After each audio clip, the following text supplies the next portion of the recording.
కూటమి ప్రభుత్వం వచ్చిన తర్వాత అన్నీ అమ్మే కార్యక్రమమే చేస్తున్నారు. ప్రభుత్వ ఆస్తులు అన్నీ ఇది అది అనేది ఏం లేదు, అన్నీ అమ్మే కార్యక్రమం చేస్తున్నారు. అదే కాకుండా చంద్రబాబు నాయుడు గారి నైజమే దాన్ని ప్రైవేటుకు అమ్మే కార్యక్రమం అన్నమాట. తద్వారా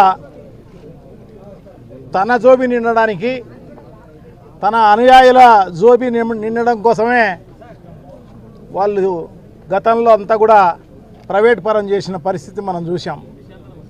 దాదాపు కొన్ని వందల ప్రభుత్వానికి సంబంధించిన ఫ్యాక్టరీలన్నీ, నూలు మిల్లులు అయితేనేమి, చక్కెర మిల్లులు అయితేనేమి, అలాగే పాల కేంద్రాలు అయితేనేమి, మిగతా ఇండస్ట్రీస్ అన్నీ కూడా ప్రభుత్వ పరంగా ఏ అయితే ఉన్నాయో, ప్రభుత్వానికి సంబంధించిన ఆస్తులు ఏ అయితే ఉన్నాయో అవన్నీ కూడా అమ్ముకునే కార్యక్రమం చేస్తున్న పరిస్థితి మనం చూస్తున్నాం అన్నమాట. గతంలో జరిగింది, సో ఇప్పుడు కూడా జరుగుతోంది.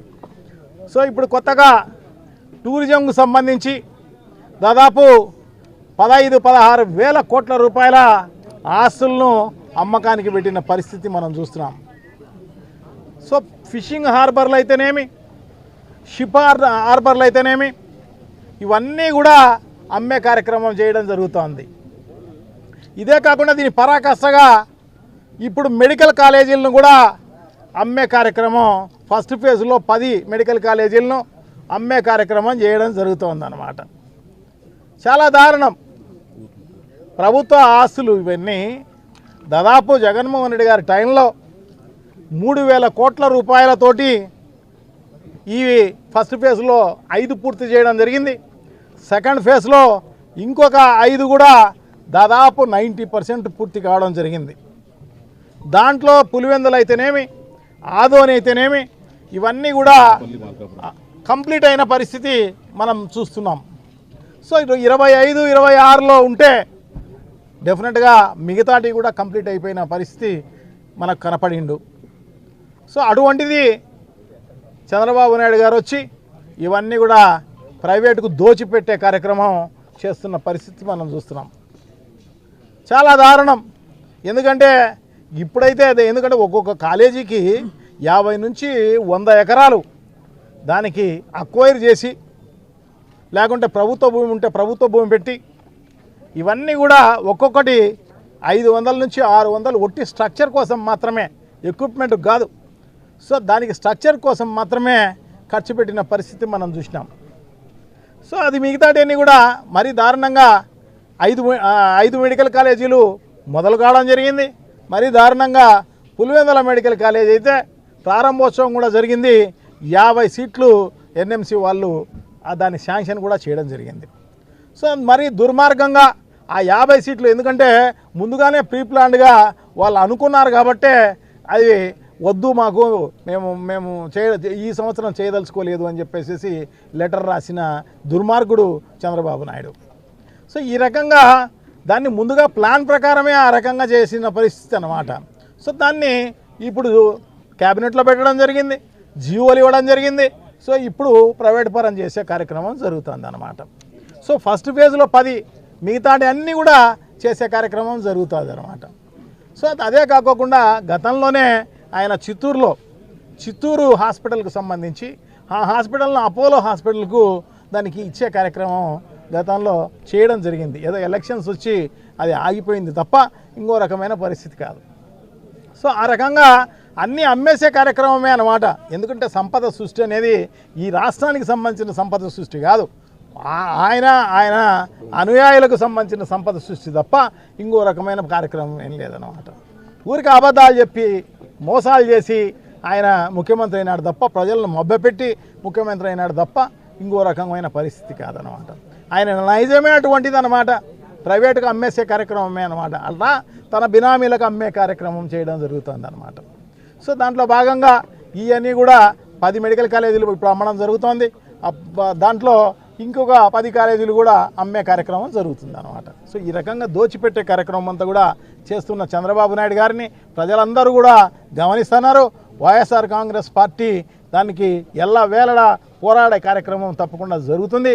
అది ఆగేంత వరకు పోరాడతాం డెఫినెట్గా. ఎందుకంటే ఇది ప్రభుత్వానికి సంబంధించిన ఆస్తులు ఇవి. సో ఈ ఆస్తులను కాపాడాల్సిన బాధ్యత ప్రభుత్వం పైన ఉంటుంది, ప్రజలపైన అంతకన్నా ఎక్కువ కూడా ఉంటుంది అన్నమాట. సో ఇది భవిష్యత్తులో కొన్ని లక్షల కోట్ల రూపాయలు విలువ చేసే ఆస్తులు ఇవన్నీ కూడా. సో ఇవన్నీ కూడా ఒక మెడికల్ కాలేజ్ అనేది వస్తే దానికి ఒక సూపర్ స్పెషాలిటీ హాస్పిటల్ అనేది దాని వెంబడే ఉంటుందన్నమాట. సూపర్ స్పెషాలిటీ హాస్పిటల్ అన్ని రకాలైన స్పెషాలిటీస్ అన్నీ ఉంటాయి. అదే కాకుండా దానికి సంబంధించిన సూపర్ స్పెషాలిటీ సంబంధించిన అందరు డాక్టర్లందరూ కూడా అక్కడ ఉండే కార్యక్రమం జరుగుతుంది. సో దాన్ని ఒక మెడికల్ హబ్ లాగా తయారయ్యే కార్యక్రమం జరుగుతుందన్నమాట. అందుకోసమే జగన్మోహన్ రెడ్డి గారు 26 జిల్లాలకు సంబంధించి 26 జిల్లా హెడ్ క్వార్టర్స్లోనూ తప్పకుండా ఈ కాలేజీలు ఉండి ఆ సూపర్ స్పెషాలిటీ హాస్పిటల్ ఉంటే వైద్యానికి సంబంధించి బీదవాళ్ళకి సంబంధించి అందరికీ మంచి జరుగుతుందన్న ఉద్దేశంతో జగన్మోహన్ రెడ్డి గారు పెట్టడం జరిగిందనమాట. సో అటువంటి మంచి సదుద్దేశం, ఆ సదుద్దేశంతో పెడితే దాన్ని అమ్మేసే కార్యక్రమం చేస్తున్న పరిస్థితి చాలా దారుణం అని చెప్పి తెలియజేసుకుంటున్నా. ఈ కడపకు సంబంధించి ఇది పూర్వం RIMS Raju medical institute of medical sciences అనమాట. సో దాన్ని పేరు మార్చి వైఎస్ఆర్ మెడికల్ ఉన్న దాన్ని మార్చి ఈరోజు దాన్ని గవర్నమెంట్ హాస్పిటల్ అని చెప్పేసి పేరు మార్చిన పరిస్థితి అనమాట. ఎందుకంటే వైఎస్ఆర్ అనే పేరే కనపడకూడదు అనేదే వాళ్ళ ఉద్దేశం అనమాట. ఎందుకంటే వైఎస్ఆర్ జిల్లాలో అభివృద్ధి చేసిందే వైఎస్ రాజశేఖర రెడ్డి గారు, జగన్మోహన్ రెడ్డి గారు. ఈ జిల్లాలో ఏది చూసినా కూడా వాళ్ళు అభివృద్ధి చేసిన పరిస్థితి మనకు కనపడుతుంది అనమాట. సో అదే కాకోకుండా ఈ హాస్పిటల్కి సంబంధించి 2023లో డిసెంబర్లో జగన్మోహన్ రెడ్డి గారి చేతుల మీదుగా ఈ 3 హాస్పిటళ్ళు, దీనికి సూపర్ స్పెషాలిటీ హాస్పిటల్ అయితేనేమి, దాని తర్వాత ఇక్కడ ఒక మెంటల్ హాస్పిటల్ అయితేనేమి, సైకాట్రిక్ హాస్పిటల్, అదే కాకుండా క్యాన్సర్ హాస్పిటల్కి సంబంధించి ఇవే కాకోకుండా క్యాజువాలిటీకి సంబంధించిన బిల్డింగ్ అయితేనేమి ఇవన్నీ కూడా నిర్మించిన పరిస్థితి. అది ప్రారంభోత్సవం చేసుకున్న పరిస్థితి అనమాట.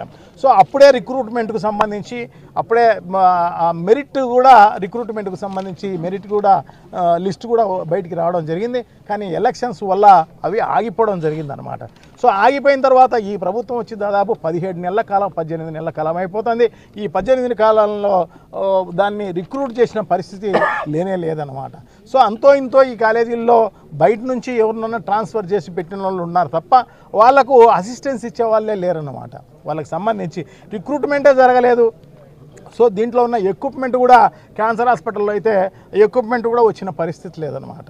చాలా దారుణం. అందుకోసమే ఇక్కడ ఓపీ కూడా ఉండే పరిస్థితి లేదు. ఇది దాదాపు 23 డిసెంబర్లో స్టార్ట్ చేసినా కూడా ఇక్కడ ఓపీలు ఉన్న పరిస్థితి లేదన్నమాట. సో తప్పకుండా ఇది గతంలో వైఎస్ రాజశేఖర రెడ్డి గారు స్థాపించింది 230 ఎకరాలలో ఈ రిమ్స్ను పెట్టిన పరిస్థితి అనమాట. ఆ కాలంలోనే 200 కోట్ల రూపాయలు ఖర్చు పెట్టి ఈ జిల్లాలో వెనకబడిన జిల్లా. సో తప్పకుండా వైద్యానికి సంబంధించి మంచి జరగాలి, ప్రజలకు మంచి జరగాలన్న ఉద్దేశంతో పెద్ద ఎత్తున దీర్ఘ దృష్టితోటి ఆలోచన చేసి ఆయన ఇక్కడ ఎస్టాబ్లిష్ చేసిన పరిస్థితి అనమాట. సో దాని తర్వాత అన్ని డెవలప్మెంట్ కూడా జగన్మోహన్ రెడ్డి గారి కాలంలోనే జరిగినాయి తప్ప ఇంకో దానికంటే ముందు కానీ వెనక కానీ చేసిన పరిస్థితి లేదన్నమాట. సో ఇటువంటి మంచి హాస్పిటల్ను, ఎందుకంటే రాయలసీమకి ఇది నడిబొడ్డు లాంటి ఈ కడప టౌను. సో తప్పకుండా నడిబొడ్డు లాంటిది కాబట్టి సో ప్రజలకందరికీ కూడా కన్వీనియంట్గా ఉండే కార్యక్రమం జరుగుతుంది. ఇక్కడికి వచ్చేదానికి అతి దగ్గరలో వైద్యం అందరికీ అందించాలనే ఉద్దేశంతో ఇక్కడ ఏర్పాటు చేసిన పరిస్థితి అనమాట. సో తప్పకుండా ఇంత మంచి దూరదృష్టితో ఒక మంచిగా జరగాలన్న ఉద్దేశంతో ఈ కాలేజీలు పెట్టిన పరిస్థితి. సో దాన్ని ఇంత దారుణంగా ఇంత దుర్మార్గంగా అమ్ముకునే కార్యక్రమం చేయడం, దోచుకునే కార్యక్రమం చేయడం అనేది చాలా దుర్మార్గం. సో దీన్ని తప్పకుండా వైఎస్ఆర్ కాంగ్రెస్ పార్టీ నిలదీసే కార్యక్రమం తప్పకుండా చేస్తుంది. ఆగేంత వరకు పోరాడే కార్యక్రమం చేస్తుంది.